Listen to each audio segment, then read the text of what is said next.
Hello guys, meron tayo ngayong Toyota Alphard. Nag-install tayo ng Alpine head unit. So itong head unit na to, designated for Toyota Alphard talaga siya. Ayan, so pina-import ng customer from Singapore. Then pina-install yung head unit sa atin. Then ngayon pina-calibrate naman yung 360 camera. So ayan yung camera 360. Then meron din tong auto trigger pag nag-signal light ka. Ayan. Ayan. Aircon control kasama na rin sa head unit. So bago na rin lahat, pati yung mga vents. Ayan. So ma-adjust mo dito yung temperature. Then pag nag-reverse ka, meron din siyang auto trigger. Ayan. Same siya ng itsura dun sa head unit na kinabit natin sa Montero at Hilux. Ayan. So same interface.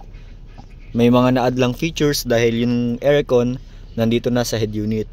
So ayan, all sides recording na rin yung kanyang 360 camera. Check natin from front, rear, left and right. Ayan, DVR. Ayan, nagre-record from front, rear, left and right. All sides recording, then automatic naglo-loop na rin yung recording niya.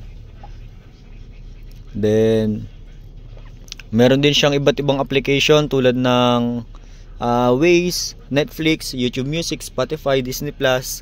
Especially may Google Play Store siya. So pwede ka mag-add ng iba't ibang application. Ayan, Google Play Store. Then may YouTube din siya. May radio din. Meron ding Bluetooth music, Bluetooth calls.